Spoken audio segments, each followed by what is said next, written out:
The morning mist rolled across the grounds of Blackwater Estate, like a living thing that August day in 1883. And our gardener, let us not burden him with a name, for he represents all those who tend what others own, stood at the entrance to the great yew maze, pruning shears in hand. The maze had been growing here since 1750, its dark green walls now towering 12 feet high, casting shadows that seemed to hold secrets even the sunrise couldn't fully dispel. He'd risen, as always, at 4:30, his bones protesting the dampness that crept through the walls of his cottage. The kettle whistled its familiar tune while he pulled on his work clothes, patched at the knees from countless hours kneeling in Irish soil. Through his window, he could see the big house looming against the lightening sky, most of its windows still dark. Only the kitchen showed signs of life. The cook would be starting the bread. Another day, he thought, though the narrator must tell you this thought came with neither complaint nor enthusiasm, merely the steady acceptance of a man who'd learned that life moves forward whether you push it or not. The maze sprawled across 3 acres, its geometric precision a testament to generations of careful cultivation. Local folk called it the conscience keeper, though whether this came from the way its paths forced contemplation or from some older story, even the oldest residents couldn't say.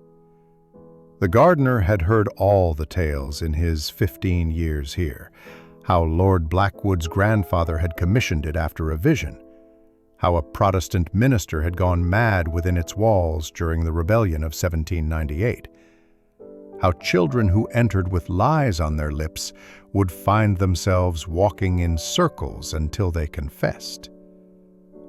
Superstition, mostly, though the gardener had noticed over the years that the maze did seem to affect people strangely. Perhaps it was just the way the yew's aromatic oils hung in the air, or how sound bent peculiarly within those green corridors. The great house stirred slowly to life as he worked. Mr. Cornelius Blackwood would be taking his morning tea in the library soon, reviewing the estate accounts that grew grimmer each year. The land war had ended, officially, but its effects lingered like smoke from a poorly banked fire. Rents came in late, or not at all. The agricultural depression that gripped England had crossed the Irish Sea, and even the Protestant landowners felt its squeeze. Young Tom appeared at 7, prompt as always, his cap slightly askew. "Morning, sir," the boy said, though "sir" was perhaps too grand a word for a gardener. The lad had taken to calling him that anyway, seeking perhaps a structure his orphaned life had lacked. "The south section needs attention," the gardener replied. His Scottish brogue softened, but not erased by 15 years of Irish rain. "Mind the roots when you're weeding. Yews are particular about their feet being disturbed." They worked in companionable silence until the sun burned through the mist. It was while trimming the entrance arch that the gardener first noticed something odd. The growth pattern on one section seemed different, lusher somehow, as if that portion received more water or richer soil. He ran his hand along the branches, feeling for disease or damage, but found nothing obvious. Curious, he thought, and the narrator must observe how this simple thought would echo through the coming weeks, growing from idle observation to consuming puzzle. Miss O'Sullivan emerged from the servants' entrance, her keys jangling at her waist like tiny bells. The housekeeper moved with purpose across the lawn, and the gardener touched his cap as she passed. She paused, as she often did, to admire the maze. "It's looking well," she said in her Cork accent. "Her ladyship mentioned wanting to walk it again, though I doubt her health will permit." "The paths are clear whenever she's ready," he replied. Lady Blackwood hadn't entered the maze in 3 years, not since her heart had begun its irregular dancing. The day proceeded with its usual rhythms. Mr. Morse, the butler, made his morning inspection of the grounds, his presence as stiff and proper as his perfectly waxed mustache. The gardener had never warmed to the man, finding something calculated in his courtesy, though he couldn't say precisely what. "We all wear masks," he mused, "but some fit more naturally than others." The estate was preparing for its annual harvest gathering, still 3 weeks away, when the local gentry would come to celebrate or commiserate about the year's yields. The maze would be lit with lanterns for the occasion, turned into an evening entertainment for guests who'd had enough of dancing and politics. As afternoon approached, the gardener found himself at the maze's heart, where a small stone bench sat surrounded by the highest walls. This was his favorite spot, where the outside world felt impossibly distant. He noticed again that peculiar growth pattern, this time on a different section. The hedge here seemed almost to lean, as if bearing weight it shouldn't. He pressed against it experimentally. It gave, just slightly, in a way that living wood rooted in earth never should. But Tom was calling about a problem with the rose garden, and the moment passed.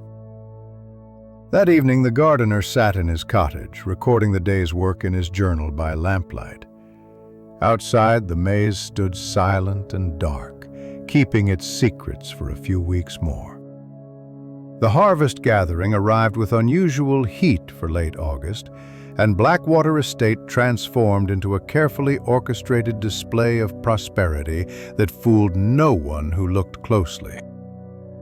The narrator must tell you that our gardener watched from his position among the hedgerows as carriages rolled up the drive, each one carrying its cargo of local gentry dressed in their finest, denial of the agricultural crisis gripping the county. Mr. Aldrich Pemberton's carriage was among the first to arrive that Saturday afternoon.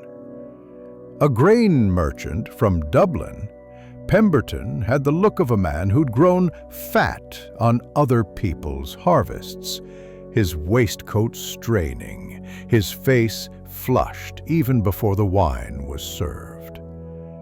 The gardener had encountered his type before, new money, trying to polish itself against old stone. The maze had been prepared meticulously. Tom had spent the morning hanging Japanese lanterns along the main paths, while the gardener checked every root, ensuring no dead branches might snag a lady's dress or gentleman's coat. Mr. Morse supervised from the entrance, his eagle eye missing nothing, or so it seemed. "Everything must be perfect," the butler said, though to whom he was speaking remained unclear. The gardener merely nodded and continued his work. Perfection is a mask that always slips, the gardener thought, remembering his late wife's words about the English gardens she'd seen before the consumption took her. As evening descended, the guests ventured into the garden. Most stayed near the house, content with punch and conversation. But some, usually the younger ones or those seeking private words, wandered toward the maze. Its entrance glowed invitingly with warm lantern light. The gardener stationed himself near the tool shed, ostensibly organizing implements but actually maintaining watch. It was his custom during these events, ready to assist any guest who might need guidance. The maze, even lit, could disorient those unfamiliar with its patterns. Near 9 o'clock he noticed Pemberton entering the maze alone, a glass of brandy still in hand. The man moved with the overconfidence of mild intoxication, laughing at something, perhaps his own cleverness in escaping the tedious conversation about tenant rights that dominated the terrace. 20 minutes passed, then 30. The gardener grew mildly concerned, but not alarmed. First-timers often took 40 minutes to navigate the paths. But when an hour had elapsed, and he could hear distant shouts of frustration echoing from within the green walls, he collected a lantern and entered. The sounds led him deeper, but strangely not where he expected. Pemberton's voice seemed to come from the third quarter section, which should have been impossible if he'd followed the standard path. The gardener knew every turn, every dead end, could navigate blindfolded if needed. He found Pemberton in a state of considerable distress, his fine clothes disheveled, sweat beading on his forehead despite the cooling evening air. "Thank God," the merchant gasped. "The walls, they moved. I swear on my mother's grave, they moved. Easy now, sir. The maze can play tricks in the dark." "No tricks!" Pemberton seized his arm with surprising strength. "I marked my path with my handkerchief at a turn. When I came back, the handkerchief was there, but the passage was gone. Solid wall." The gardener guided him out, noting something peculiar. Fresh earth scents where there shouldn't be any, as if soil had been recently disturbed. Once free of the maze, Pemberton hurried back to the house without thanks, his earlier bluster completely deflated. Later, after the guests had retired or departed, the gardener returned with a stronger lantern. At the spot Pemberton had described, he found the handkerchief still hanging from a yew branch. The wall behind it looked normal, but when he pressed against it, he felt that same strange give he'd noticed weeks before. Kneeling, he examined the ground. There, almost invisible unless you knew to look, were shallow grooves in the earth running parallel like tracks. They disappeared under the hedge base.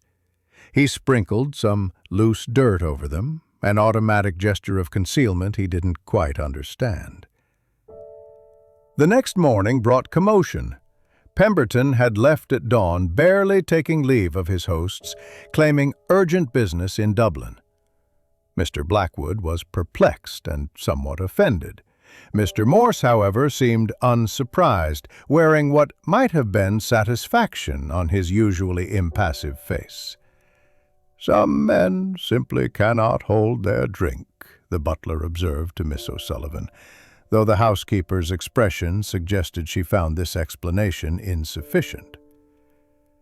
The gardener spent that Sunday ostensibly engaged in normal maintenance, but his mind churned. Those grooves troubled him. The displaced earth. The way Pemberton had fled like a man who'd seen his own ghost. Every garden has its secrets, he reflected, but some are planted deeper than others. Tom noticed his distraction. "Is something wrong with the maze, sir?" the boy asked as they cleared fallen leaves from the paths.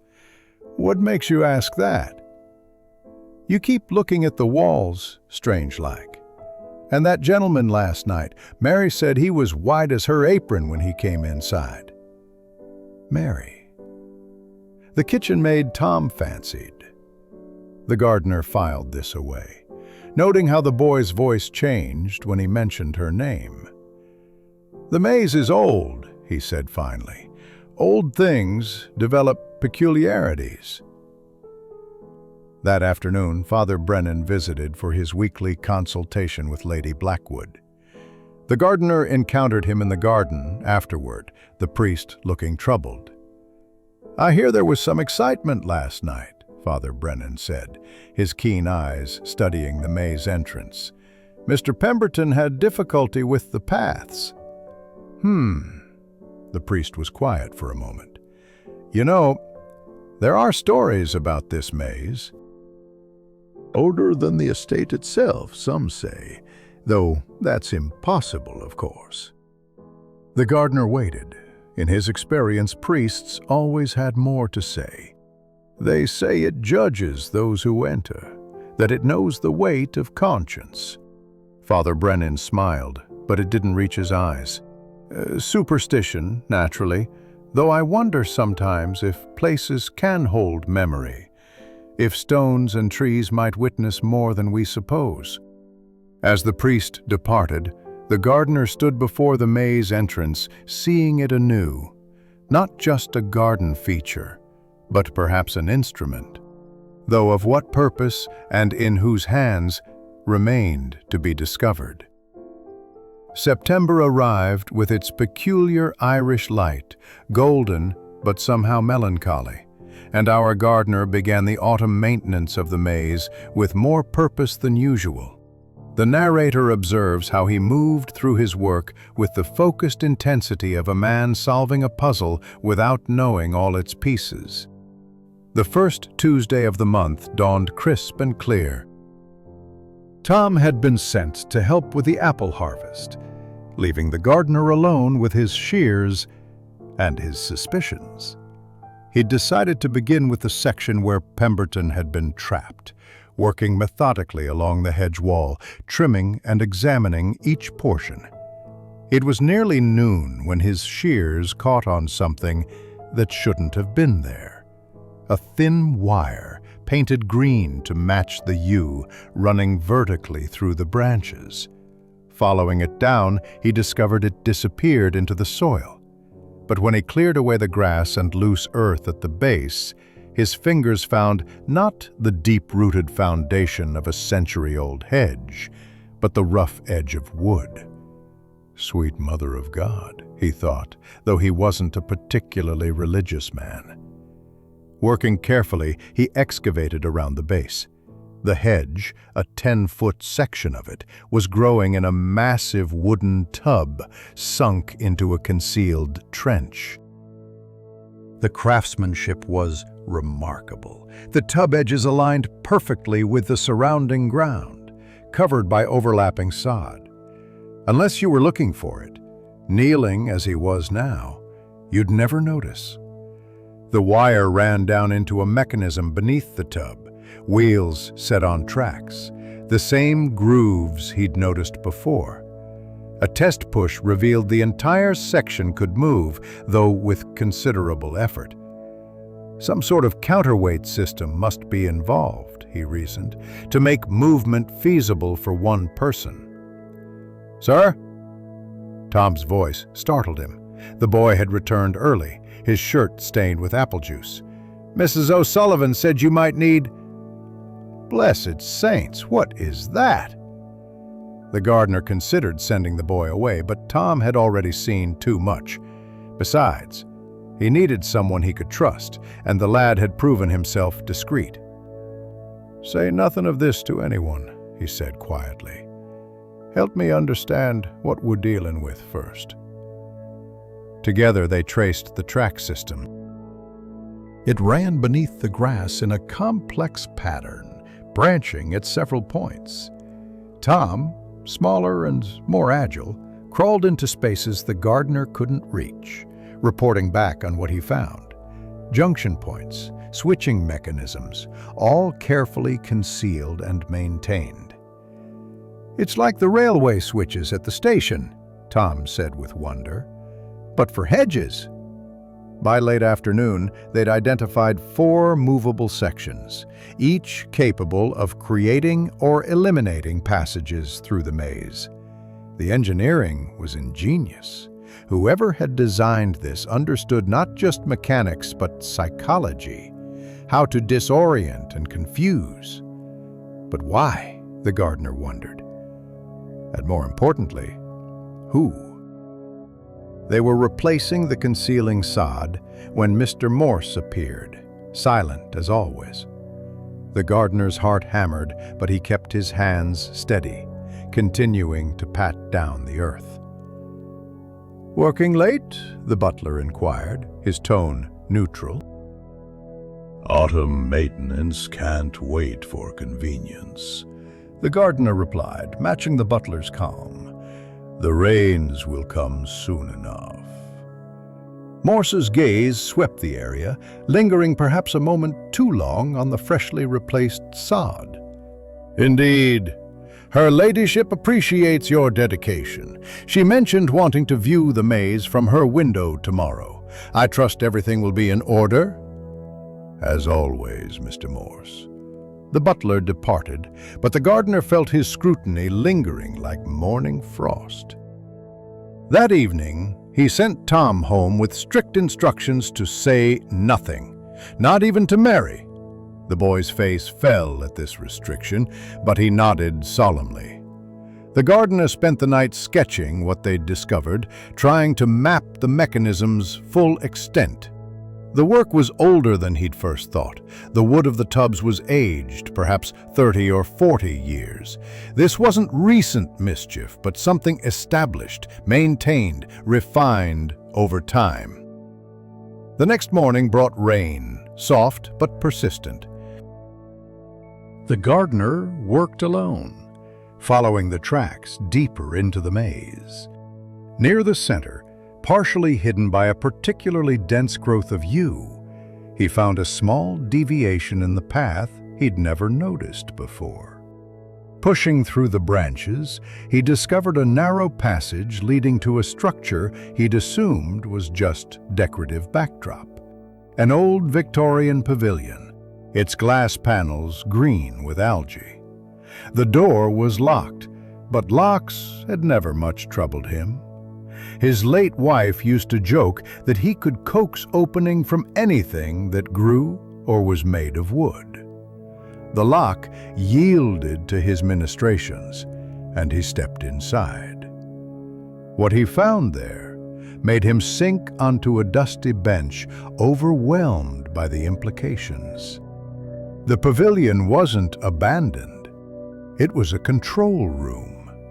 Levers lined one wall, each labeled with numbers.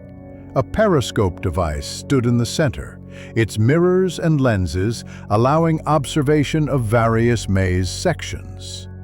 On a small desk lay an oil lamp, recently used, and beside it, a leather journal. The journal's first entry was dated 1845.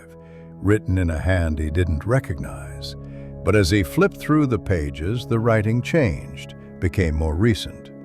The last entries were from just weeks ago, in a precise, familiar script he'd seen on household inventories and staff schedules.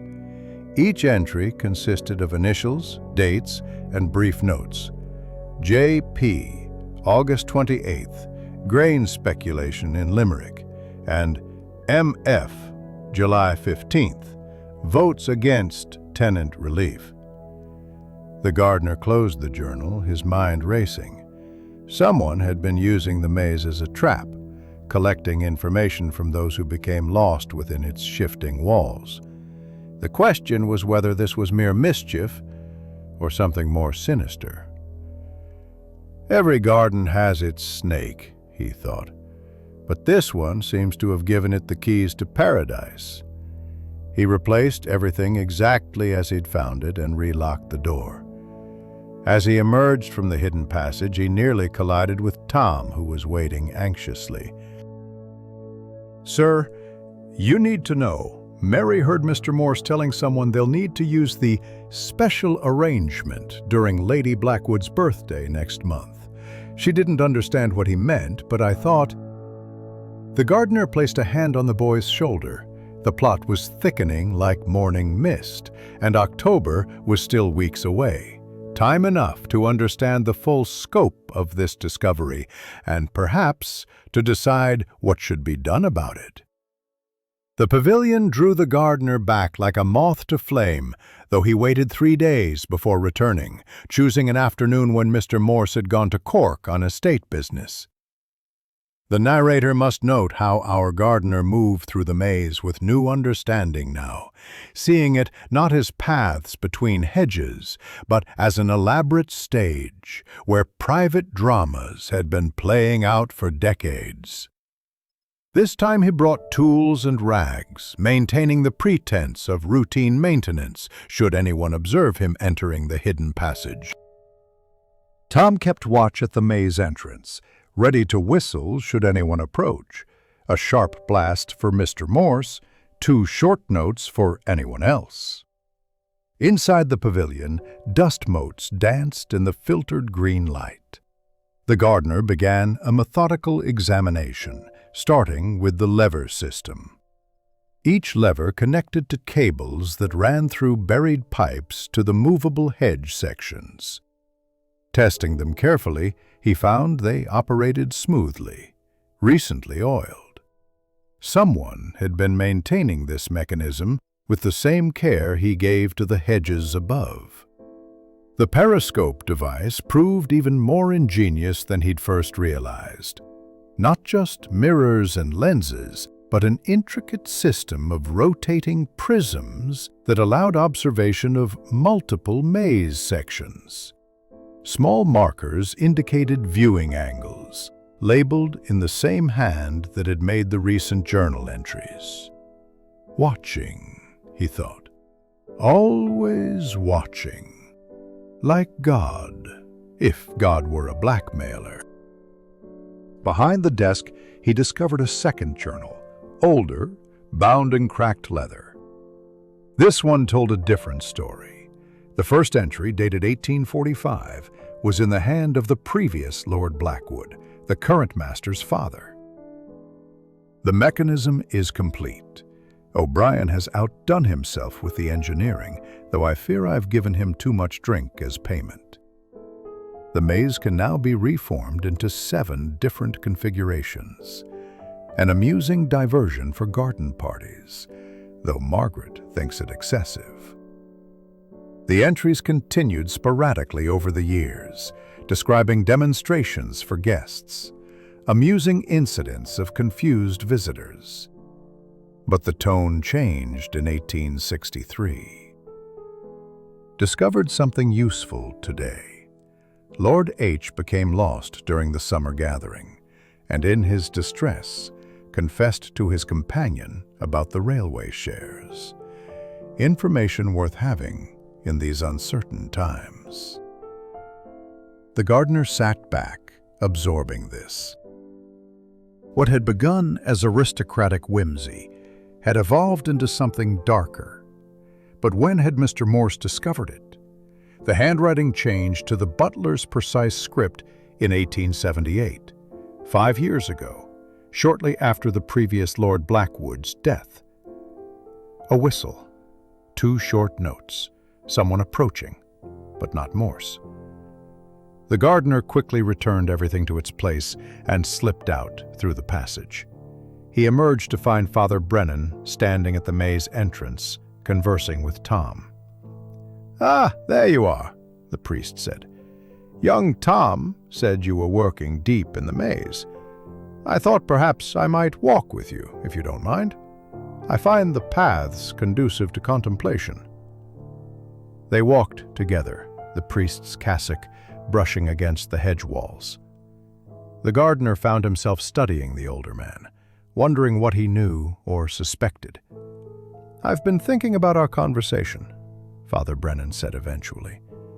"About memory and places. You know, I gave last rites to the old Lord Blackwood. In his final delirium, he spoke of many things, regrets mostly. He mentioned the maze repeatedly." The gardener kept his pace steady, though his mind raced. "People say many things at the end." "Indeed they do. He spoke of mechanisms and watching. I thought it was metaphor, the machinery of society, the eyes of judgment. But now I wonder." They reached a junction where 3 paths met. The priest stopped, looking thoughtfully at the hedges. "Tell me," Father Brennan said quietly, "if you discovered something that had been used for both innocent entertainment and serious wrongdoing, what would you do, hypothetically speaking?" The gardener considered his words carefully. "I suppose it would depend on whether the wrongdoing was ongoing, and who was being wronged." Wise answer. "And if the wrongdoer was someone in a position of trust? Someone whose exposure might harm innocents as well as guilty." Before the gardener could respond, they heard voices.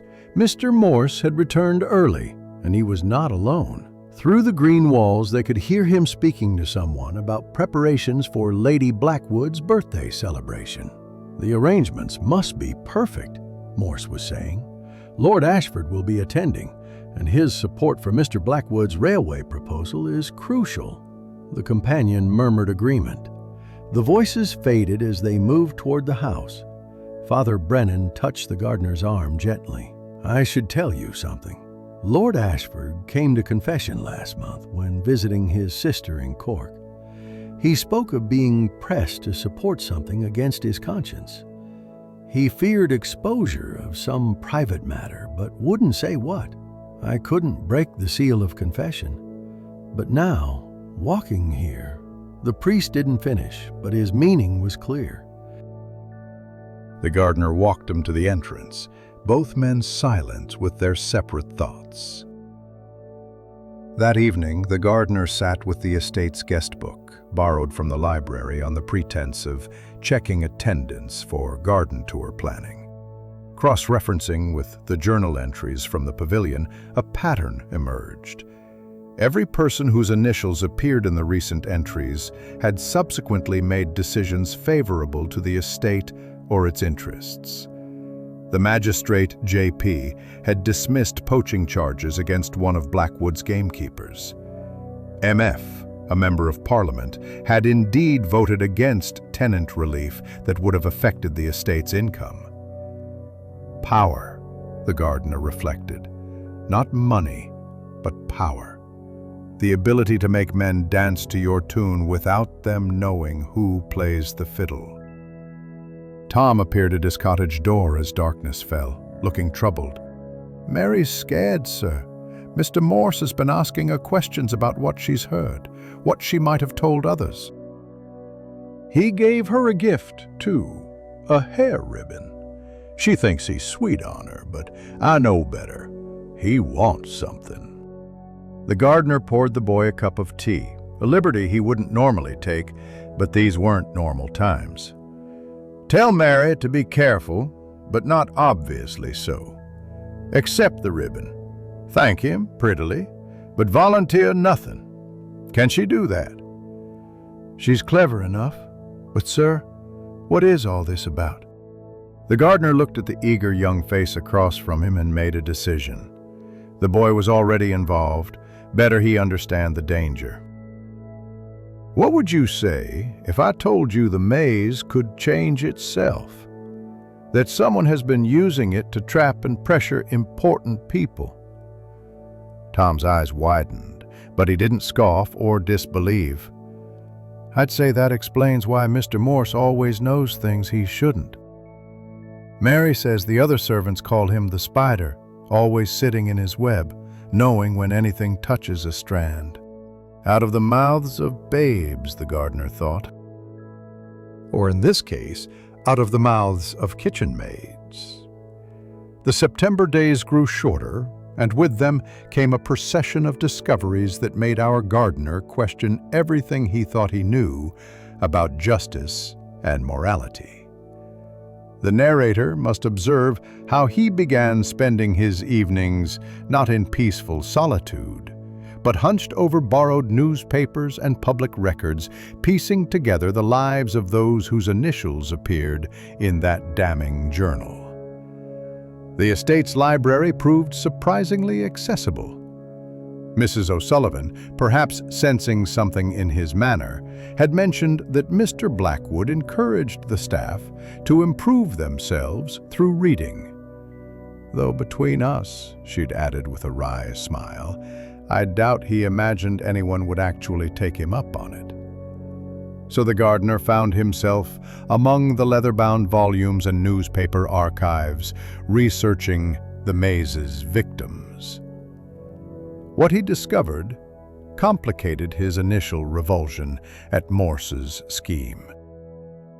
Take J.P., Judge Jonathan Pemberton, cousin to the grain merchant who'd fled in August. The judge had dismissed poaching charges, yes, but the poacher in question had been a 10-year-old boy catching rabbits to feed his siblings. Before his mysterious change of heart, Pemberton had been known for harsh sentences that had sent children to the workhouse for lesser crimes. M.F., Michael Fitzpatrick, the politician, had voted against tenant relief, true, but deeper investigation revealed he'd previously been involved in a scheme that had evicted 300 families from their homes in County Mayo during the famine years.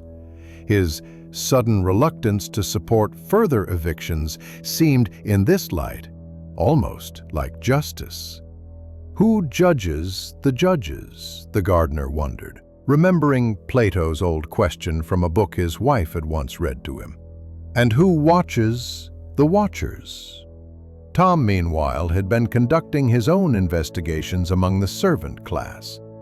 He reported that Mr. Morse had been at Blackwater Estate for 20 years, arriving as a junior footman and rising through the ranks with unusual speed. Each promotion had coincided with the departure or disgrace of someone above him. "Mary found something else," Tom said one evening, glancing around nervously, though they were alone in the tool shed. "There's a room in the servants' quarters that's supposed to be storage, but Morse has the only key. She saw him going in there late at night with papers." The Michaelmas celebration was approaching, the 29th of September, and the estate buzzed with preparations. This would be a smaller affair than the harvest gathering, but the guest list included several prominent figures. The gardener noticed Morse supervising the preparations with particular attention, especially regarding the evening's entertainment. "We'll have lanterns in the maze again," the butler informed him. But this time, I want you to ensure the third quarter section is especially well lit. Our guests enjoy a challenge, but not impossibility. The third quarter section, where the most complex mechanical movements were possible. The gardener nodded his understanding, though his stomach churned. 3 days before Michaelmas, while trimming the approach to the maze, he observed a carriage arriving. A well-dressed man emerged, but something in his bearing spoke of discomfort, even fear. The gardener recognized him from newspaper sketches, Mr. Reginald Hayes, owner of several textile factories in Belfast. Hayes was closeted with Morse for an hour in the morning room.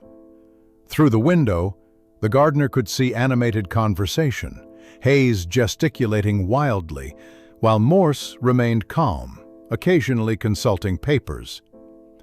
When Hayes emerged, his face was pale but resigned. That evening, the gardener learned from the Cork newspaper that Hayes had unexpectedly announced improved working conditions at his factories, including a ban on employing children under 12. The article expressed surprise at this sudden philanthropy from a man known for his harsh treatment of workers. Coincidence, the gardener thought, or another fly in Morse's web? The day before Michaelmas, Father Brennan returned to the estate. He found the gardener preparing the maze lighting, and without preamble said, "I've been doing some research of my own. Did you know that the previous Lord Blackwood left a codicil to his will? A sealed letter to be opened only if certain circumstances arose regarding the estate or its management." The gardener nearly dropped the lantern he was holding. What circumstances? Evidence of what he called misuse of the family's architectural curiosities.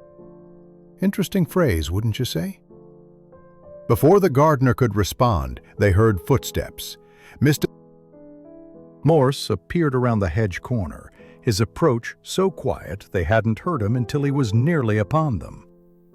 "Father Brennan," the butler said smoothly, "how fortunate. Lady Blackwood was hoping you might lead a blessing tomorrow evening before the celebration begins." "Of course," the priest replied, his tone equally smooth. "I was just admiring the maze preparations. Our good gardener has outdone himself." Morse's gaze shifted between them, sharp and calculating. "Indeed. We're fortunate to have such dedicated staff. Though dedication, like curiosity, can sometimes lead one down unexpected paths." The threat was subtle but unmistakable. After Morse departed, Father Brennan whispered, "Be careful tomorrow night. I fear something significant is planned." That night, the gardener couldn't sleep. He stood at his cottage window, watching the maze in the moonlight. Tom had reported that Mary overheard Morse speaking about a special guest who would be experiencing the maze's full capabilities. The guest list included Lord Ashford, the man Father Brennan had mentioned was being pressured. Also attending was Mr. Charles Whitmore, a banking magistrate who'd recently been investigating financial irregularities at several estates, including questions about Blackwater's surprisingly stable finances despite the agricultural crisis. Tomorrow, the gardener thought, someone will enter that maze and come out changed. Unless... He made his decision. If Morse was planning to trap someone at tomorrow's celebration, the gardener would be watching. But more than watching, he would be ready to act. The question was whether he could intervene without exposing himself, and more importantly, without endangering Tom and Mary. He spent the remaining hours before dawn sketching the maze layout from memory, marking every movable section, every viewing angle from the pavilion. If he was going to enter this game, he needed to know the board better than the player who'd been controlling it. The morning of Michaelmas dawned gray and threatening rain, fitting weather for what was to come. As the gardener prepared his tools for the day's final preparations, he noticed something that made his blood run cold. Fresh oil stains near the entrance to the hidden passage. Someone had been maintaining the mechanisms during the night. Michaelmas evening descended upon Blackwater Estate with all the staged grandeur of a theater production, and our gardener took his position in the wings of this elaborate performance. The narrator must tell you that he had never felt more like an actor in someone else's play, though tonight he intended to improvise his own part. The guests assembled on the terrace as dusk painted the sky purple. Lord Ashford had arrived looking haggard, his usual confident bearing replaced by the watchful tension of prey that senses a hunter. Mr. Charles Whitmore, the banking magistrate, moved through the crowd with professional affability, though his eyes never stopped assessing, calculating, recording. The gardener had positioned himself near the garden's edge, ostensibly checking the lantern arrangements one final time. Tom worked nearby, the boy's nervousness barely contained. They'd arranged a simple signal.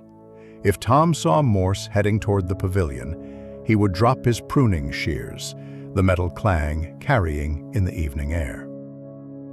Father Brennan delivered his blessing as requested, his words about truth and mercy carrying perhaps more weight than the assembled company realized.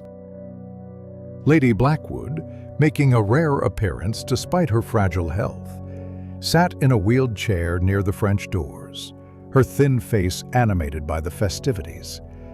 "Such a beautiful evening," she said to anyone within earshot. "The maze looks particularly inviting tonight." "If only you knew, my lady," the gardener thought, "what invitations have been extended within those walls." As full darkness fell and the lanterns cast their warm glow, the guests began to drift toward the garden. Some stayed in small groups near the ornamental fountains, but others, emboldened by wine and curiosity, approached the maze. The gardener watched Morse carefully. The butler moved through the crowd like a conductor preparing his orchestra, a word here, a suggestion there. Then it happened. Morse approached Whitmore with perfect casualness. "Mr. Whitmore, Lord Ashford was just mentioning his interest in your banking reform proposals. He's in the maze, I believe, finding some solitude to consider the matter. Perhaps you might join him?" Whitmore, eager for Ashford's support, took the bait. He entered the maze with confident strides, unaware that Ashford was actually deep in conversation with Father Brennan near the rose garden. The gardener waited. 5 minutes, 10. Then came the metallic clang of dropped shears. Moving swiftly but not suspiciously, the gardener entered the maze through a service path he'd discovered during his investigations, one that led almost directly to the pavilion's hidden entrance. Inside, as expected, he found Morse at the controls, watching through the periscope as Whitmore wandered increasingly confused through passages that kept changing behind him. "Lost, Mr. Morse?" the gardener asked quietly. The butler spun around, his composure cracking for just a moment before reassembling. "What are you doing here?" "My job, tending to growing things.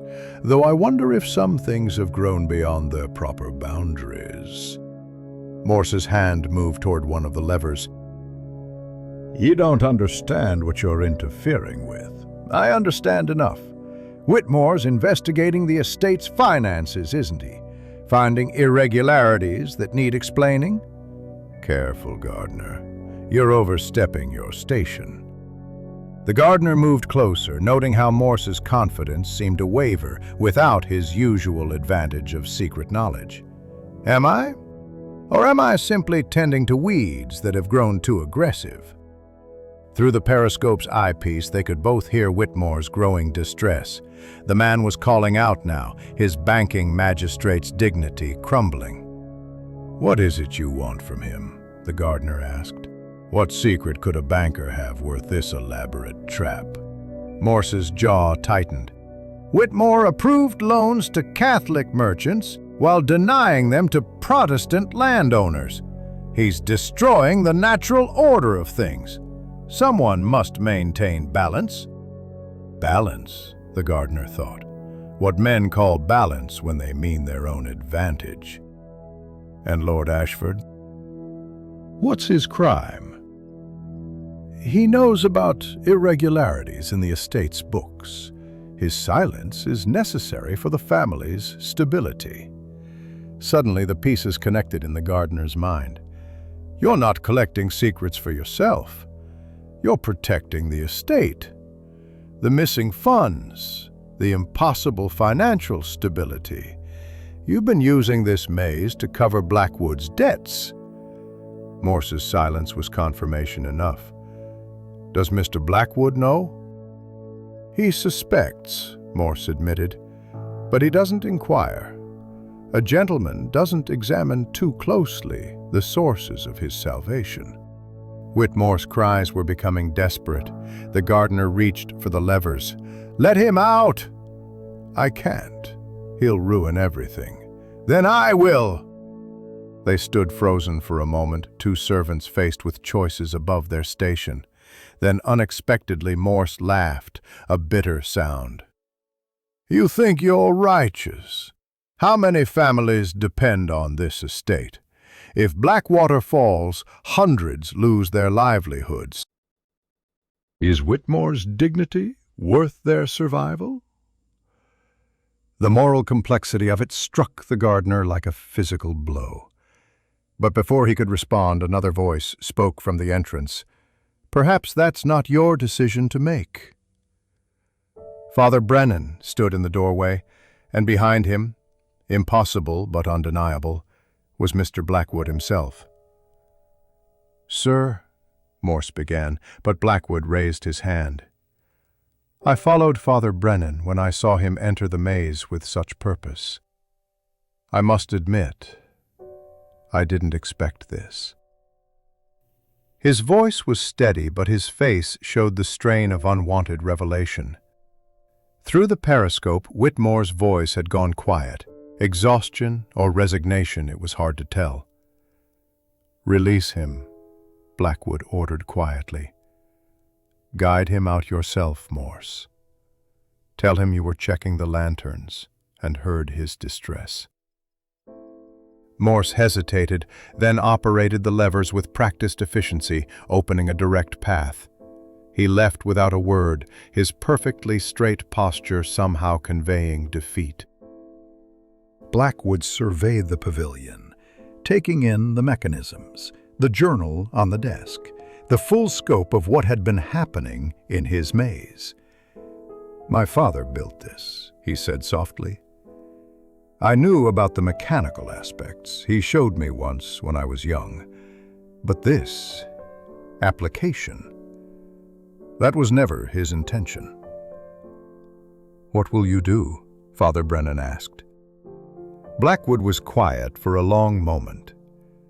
"What would you have me do? Dismiss Morse and face financial ruin? Or continue this charade and face moral ruin?" The gardener spoke carefully. "Perhaps there's a third option, sir. Remove the mechanisms, but keep Morse. His skills at management are real, even if his methods are questionable. Without this tool, he'd have to find legitimate solutions. And if he exposes what he knows, he won't," Father Brennan said with certainty. "His own crimes are too entangled with his service. Mutual destruction serves no one." Outside, they could hear Morse's voice, solicitous and concerned, guiding Whitmore back to the entrance. The banker was expressing gratitude, his earlier terror already being rationalized as confusion in the darkness. October brought its traditional rains to County Cork, and with them a period of strange suspension at Blackwater Estate, as if the very walls were holding their breath. The narrator must relate how our gardener found himself in an unexpected position. Keeper of secrets that weren't his, guardian of knowledge that weighed heavier than any load of soil or stone. The morning after Michaelmas, Mr. Blackwood had summoned him to the library, a room the gardener had only entered to borrow books. The master of the estate looked older somehow, as if the revelation in the maze had aged him years in a single night. "I need time to think," Blackwood had said simply. "Until I decide, everything continues as normal." "Can you do that?" The gardener had agreed, though normal had become a word without meaning. Mr. Morse moved through his duties with mechanical precision, his face revealing nothing. Yet the gardener noticed small changes. The butler no longer lingered near the maze entrance during social gatherings, and his interactions with the staff had lost their edge of subtle menace. It was as if a clockwork that had been wound too tight was finally, slowly releasing its tension. Tom reported that Mary was confused by the change. "She says Mr. Morse returned her hair ribbon, told her it didn't suit her after all. She's not sure whether to be insulted or relieved." Both, the gardener thought. The wise response is always both.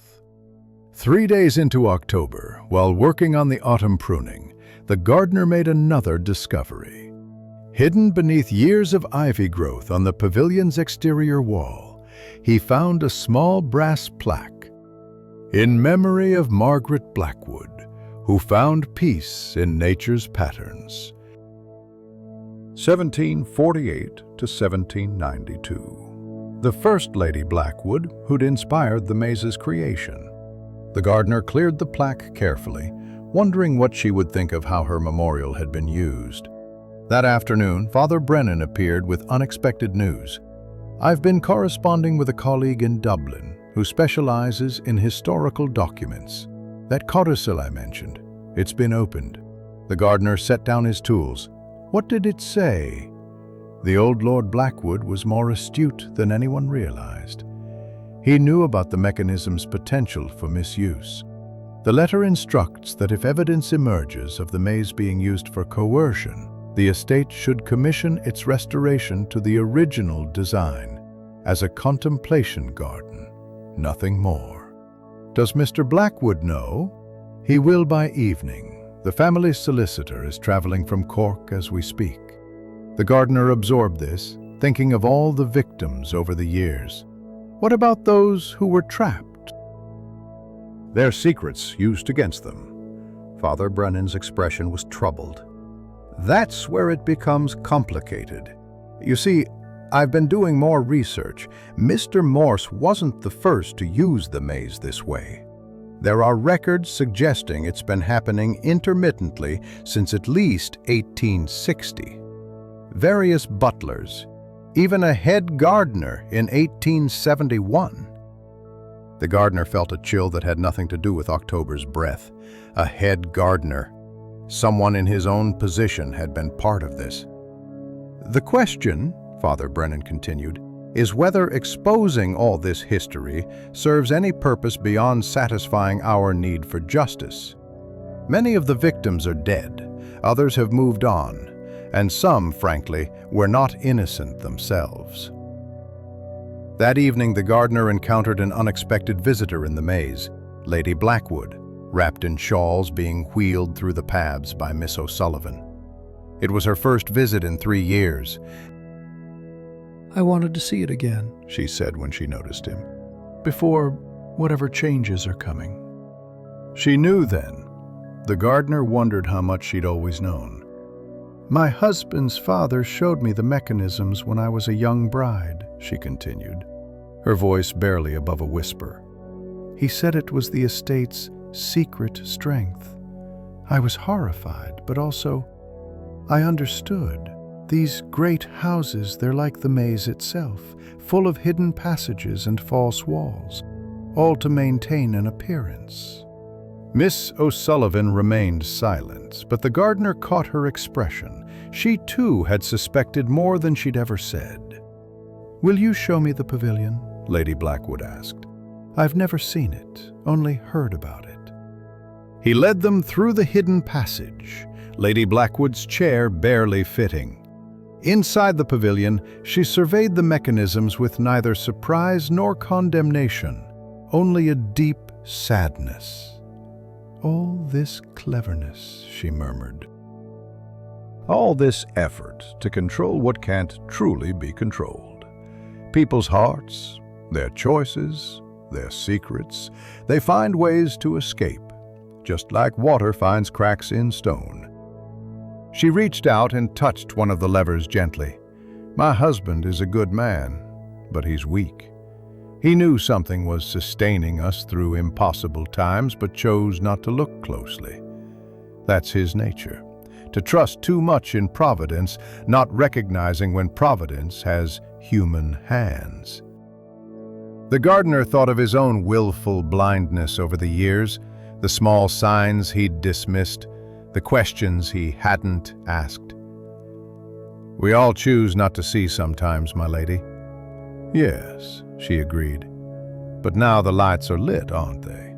No more hiding in comfortable shadows. 2 days later, the estate received another visitor, Mr. Aldrich Pemberton, the grain merchant who'd fled in terror from the August gathering. He came directly to the gardener, finding him in the tool shed. I know it was you, Pemberton said without preamble. You're the one who discovered it all. The gardener said nothing, continuing to sharpen his shears. I want you to know something, Pemberton continued.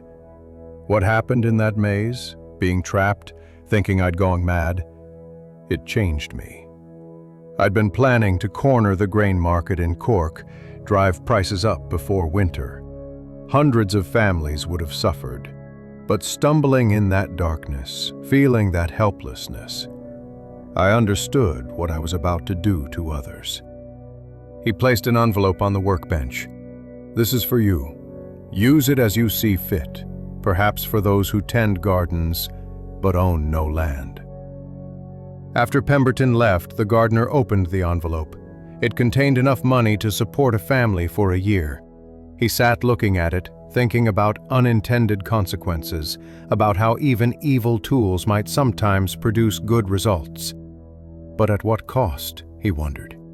And who has the right to decide? Tom appeared in the doorway. Sir, Mr. Blackwood wants to see you. He's in the maze with Mr. Morse and some other men. They have tools. The gardener pocketed the envelope and followed the boy. Whatever decision had been made, it was beginning. The scene that greeted the gardener in the maze would remain etched in his memory with the clarity of frost on glass. Mr. Blackwood standing amid a crew of workmen, Mr. Morse beside him with perfectly maintained composure, and between them, the exposed mechanism of the first movable section, its wooden tub and rails naked in the October afternoon light. The narrator observes how our gardener felt he was witnessing not just the dismantling of a machine, but the dissection of the estate's very soul. "Ah, there you are," Blackwood said, his tone carefully neutral. "We're beginning the restoration.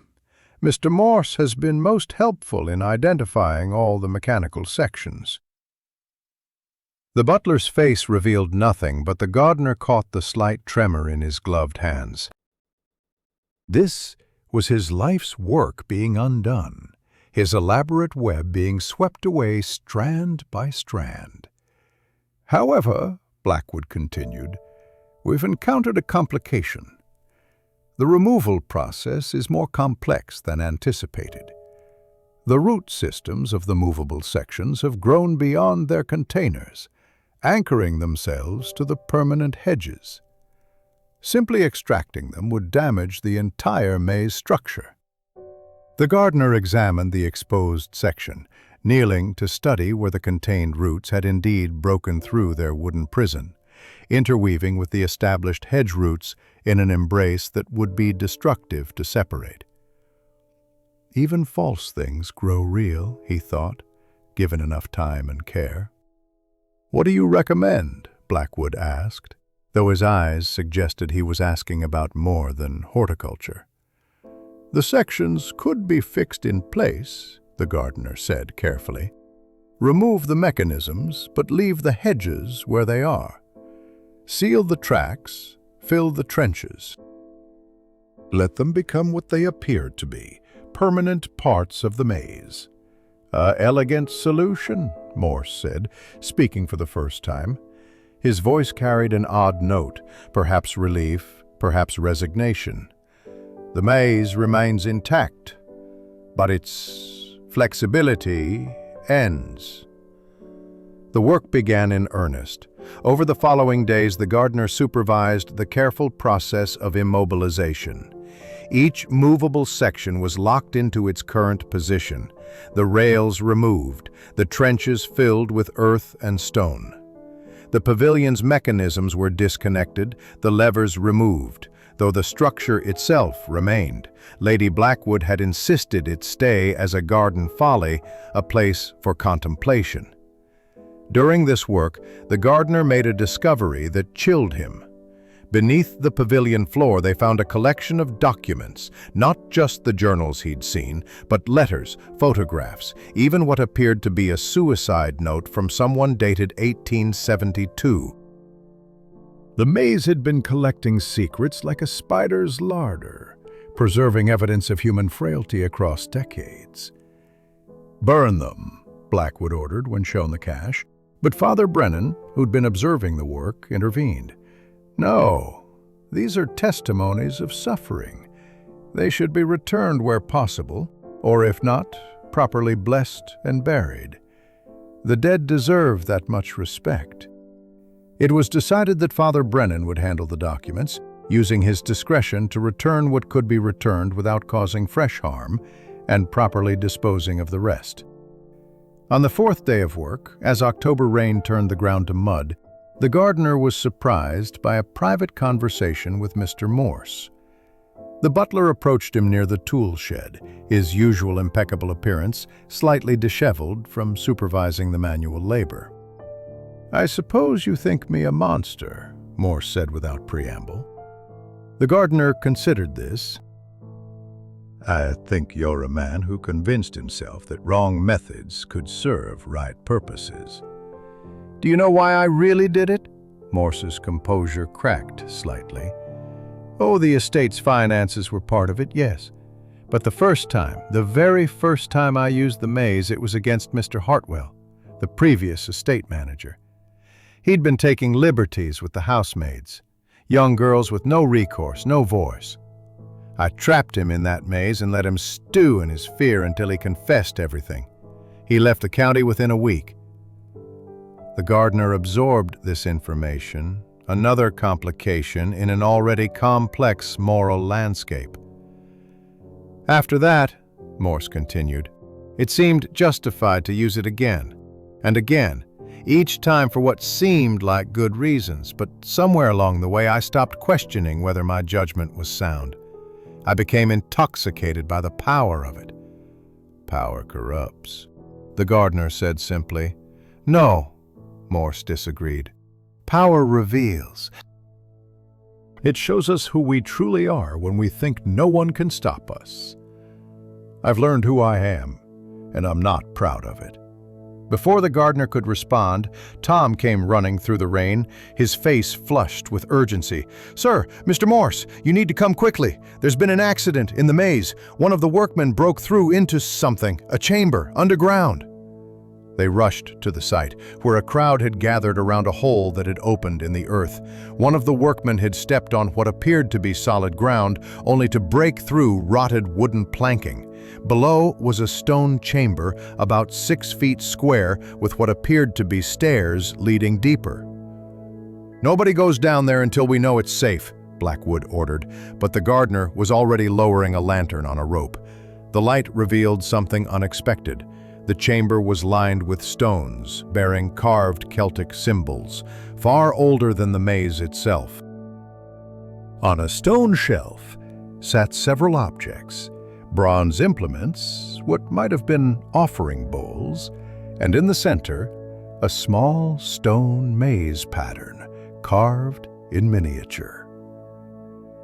Father Brennan arrived, took one look, and crossed himself. This is pre-Christian. The maze was built on an ancient, sacred site.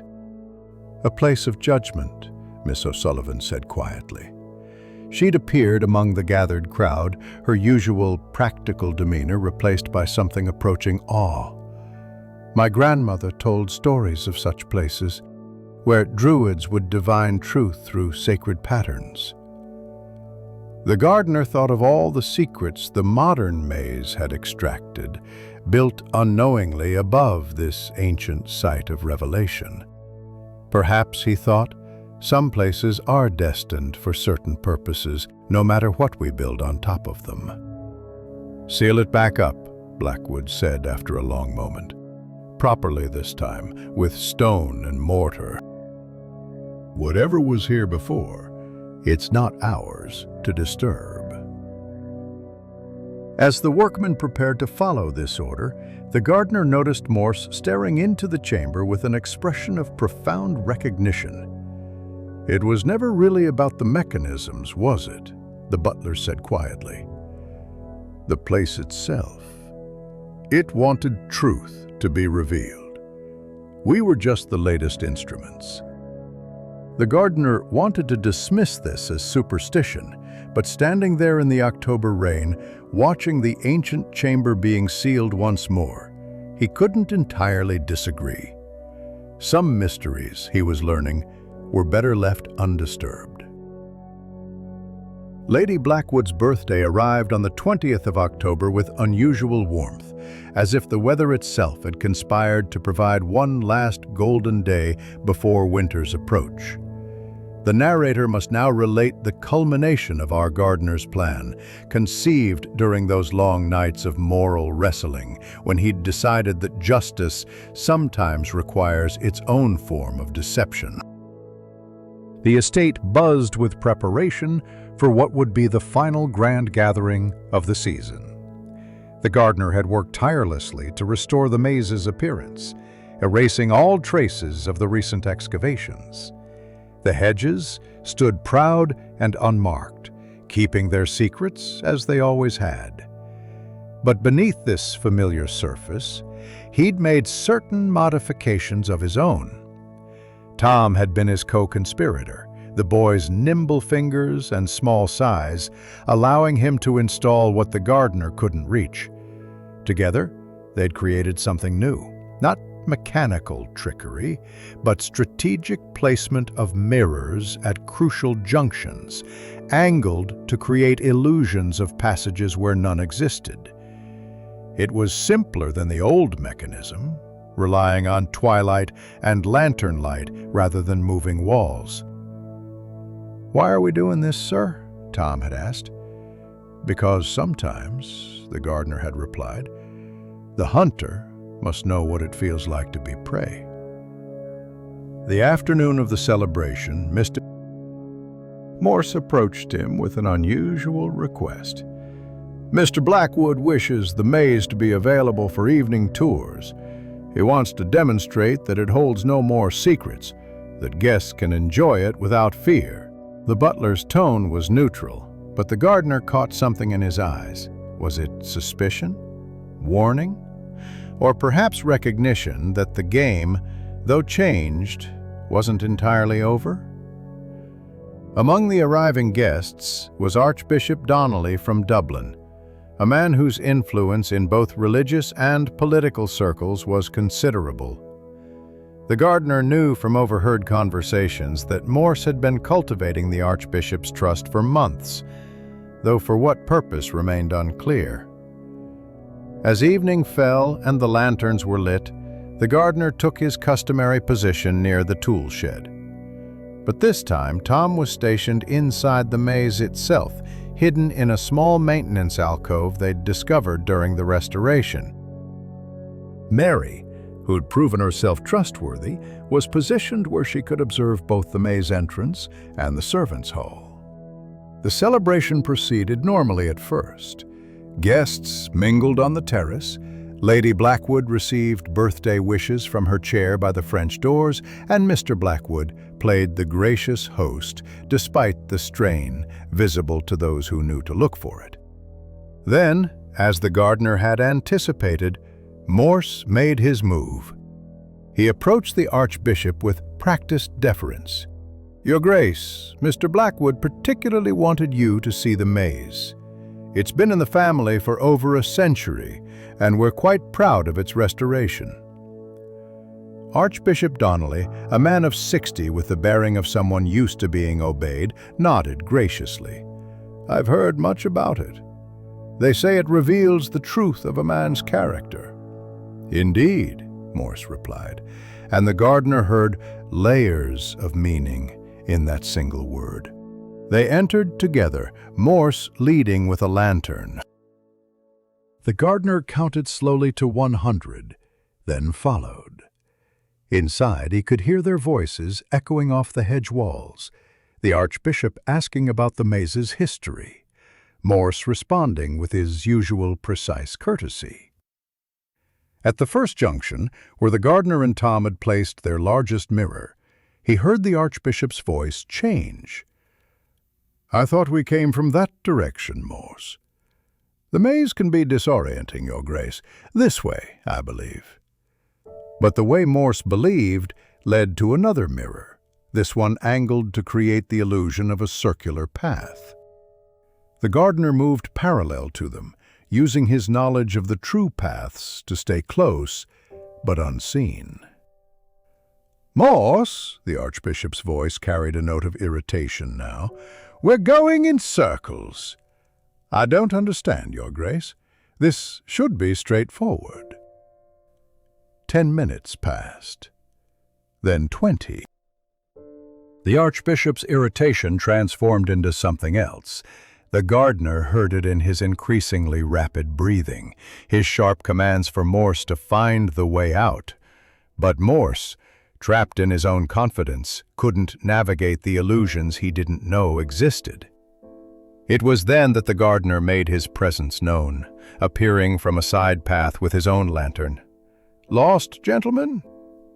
The Archbishop turned on him with relief that quickly became suspicion. "This is deliberate. Someone has tampered with this maze." "Tampered?" the gardener asked innocently. "How does one tamper with hedges that have grown here for a century?" Morse's face in the lantern light was a study in dawning comprehension. He understood now. The gardener had turned his own weapon against him, but with a crucial difference.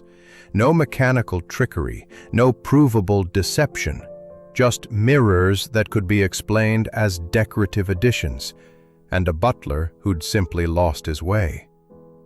"Perhaps," the gardener said carefully, "Mr. Morse was distracted. I heard him speaking to your grace about certain financial arrangements regarding the Archbishop's palace renovation. Such complex matters might cause anyone to lose focus." The Archbishop went very still. The palace renovation had been plagued by accusations of embezzlement, though nothing had been proven. How did a simple gardener know about it? "I should guide you out," the gardener continued, "though I must say, Your Grace, the maze does have a peculiar effect on those who enter with heavy consciences. My late wife used to say it was like confession. The truth always finds its way to the surface." He led them out through paths that seemed to materialize where walls had been moments before, simple tricks of perspective and removed mirrors, Tom working unseen to clear their way. When they emerged, both men were visibly shaken. The Archbishop left almost immediately, claiming sudden illness. Morse remained, standing at the maze entrance, staring at the gardener with something that might have been respect. "You've learned the game," the butler said quietly. "No," the gardener replied. "I've ended it. The mirrors will be removed tomorrow, just as the mechanisms were. No more traps, no more secrets extracted through fear. If men must face their consciences, let them do it in prayer, not in manipulated hedgerows." Mr. Blackwood appeared, having noticed the Archbishop's hasty departure. "What happened?" "His Grace felt unwell," Morse said smoothly. "The evening air, perhaps." Blackwood looked between his butler and gardener, understanding passing across his face. "I see. Well, perhaps it's for the best. I've been thinking it's time for changes at Blackwater. Morse, I'm transferring you to manage our Dublin property.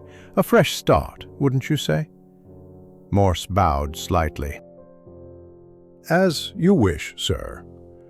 As the butler walked away, his perfect posture intact despite his defeat, Blackwood turned to the gardener. "The mirrors. That was your doing?"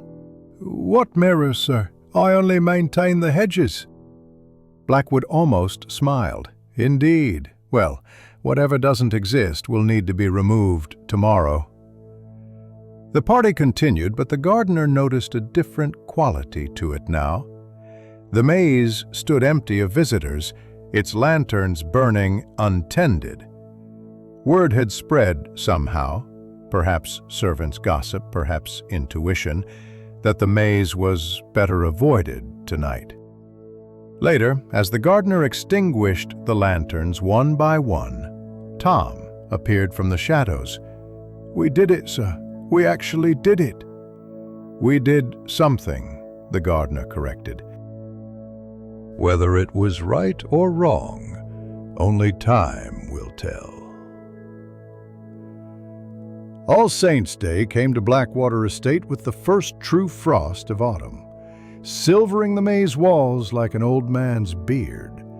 And our gardener walked the paths in the early morning silence, carrying with him the weight of all that had transpired. The narrator must now bring this tale to its close, though, like all endings, it is also a beginning of sorts. 2 weeks had passed since Lady Blackwood's birthday. Mr. Morse had departed for Dublin 3 days after the celebration, his leaving as precise and orderly as his service had been. He'd left behind an envelope for the gardener, containing a single sheet of paper with maze diagrams dating back 40 years, a complete record of every configuration, every trap, every secret path. At the bottom, in his careful script, "For the one who tends what remains." The gardener had burned it that very evening, watching the secrets turn to ash in his cottage fireplace while Tom and Mary sat nearby, the young couple now openly courting with the blessing of Miss O'Sullivan, who'd become something of a matchmaker in Morse's absence. Some knowledge, the gardener reflected as he walked, is too dangerous to preserve, even for history. The maze itself had been transformed. With the mirrors removed and the mechanisms gone, it had returned to what it was meant to be, a place of contemplation, nothing more or less. Yet the gardener noticed that visitors still approached it with caution, as if some echo of its darker purpose lingered in the carefully trimmed corridors. Father Brennan found him near the center, where the stone bench sat surrounded by the highest walls. The priest carried a leather satchel, weathered with age. "I've finished with the documents," Father Brennan said, settling beside him on the bench. "Most have been returned or properly disposed of, but I kept one thing I thought you should see." From the satchel, he produced a small journal, different from the others. This one was bound in green leather, its pages yellowed but intact. The first entry was dated 1751, written in a feminine hand. "Margaret Blackwood's diary," the priest explained. "The first Lady Blackwood, for whom the maze was built. Listen to this. My husband believes he has built me a puzzle for amusement, but I have walked these paths at dawn and dusk, and I know better. This is a mirror of the soul, showing us not what we are, but what we might become. In its turnings I find not confusion but clarity. In its dead ends, not frustration, but opportunity for reflection." The gardener took the journal carefully, reading further entries. Margaret Blackwood had understood something her descendants had forgotten: that the maze was never meant to trap, but to teach. She designed the original pattern, Father Brennan continued. Her husband had the hedges planted, but the design was hers, based on an ancient Celtic meditation pattern she'd studied. That chamber we found beneath, she knew it was there. She built upon sacred ground intentionally. They sat in contemplative silence until they heard footsteps. Mr. Blackwood appeared, looking older but somehow lighter than he had in months. With him was Lady Blackwood, walking slowly but unassisted, her first journey into the maze in 3 years. "We wanted to speak with you both," Blackwood said. "We've made some decisions about the estate's future." Lady Blackwood sat carefully on the bench, her thin hand reaching out to touch the hedge wall with something like affection. "We're establishing a trust," she said. "The maze will be preserved, but opened to the public twice a week. The admission fees will fund a school for the local children, Catholic and Protestant alike. Additionally," Blackwood added, "we're creating a position, Master of the Maze, someone to maintain not just the hedges, but the history, the true history. We'd like you to take it, if you're willing." The gardener felt the weight of this offer. It meant more than employment. It meant becoming the keeper of all they'd learned, the guardian against future corruption.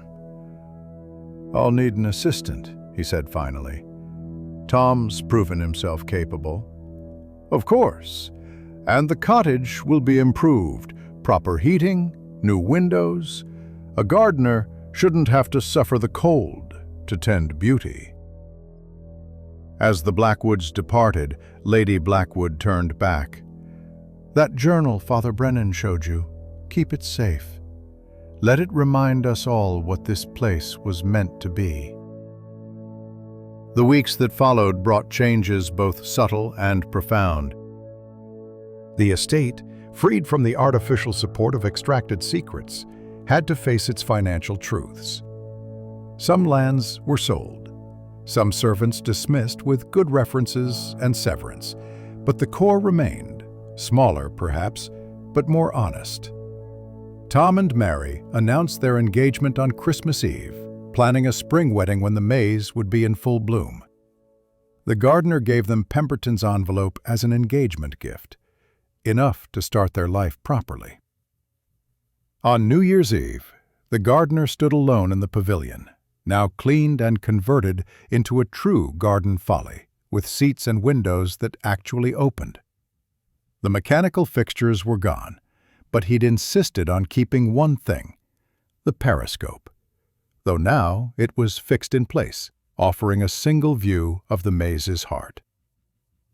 Looking through it, he saw not a trap, but a pattern of remarkable beauty, the hedges forming a design that seemed to shift depending on perspective, revealing new meanings with each viewing. Margaret Blackwood had been an artist of profound subtlety, hiding wisdom in plain sight.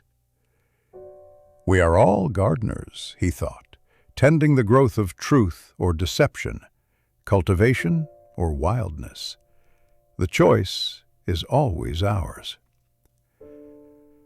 A knock at the door interrupted his musings. Miss O'Sullivan entered with a tea tray, a liberty that would have been unthinkable in Morse's time. "Thought you might want something warm," she said, pouring 2 cups without asking.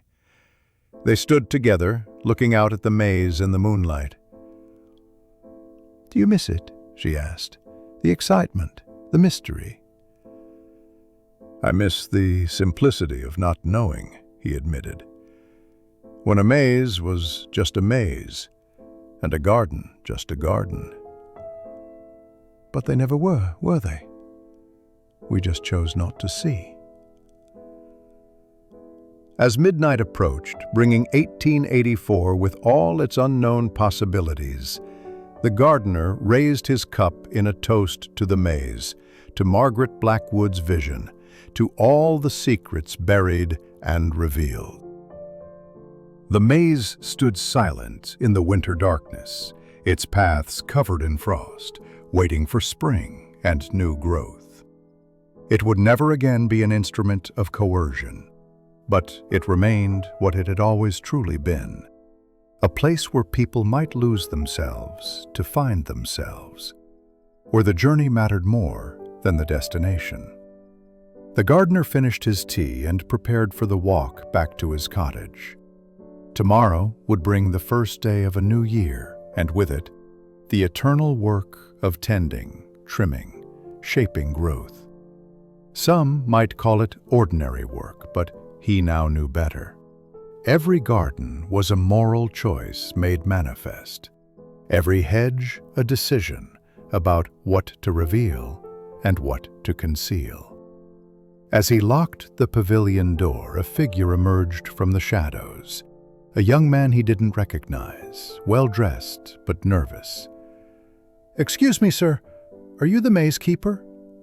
"I tend the gardens, yes." "I heard, that is, people say the maze here can help a man find clarity." "I have a decision to make, an important one. Might I walk the paths?" The gardener studied him for a moment, then handed him a lantern from the pavilion. "The maze is always open to those who enter honestly. But know this, it offers no magical solutions, no mystical revelations. It's just hedges and paths, and what you bring to them yourself." The young man nodded and entered the maze with determined steps. The gardener watched until the lantern light disappeared around the first turn, then made his way home, leaving the seeker to find his own truth in the ancient patterns of the hedge.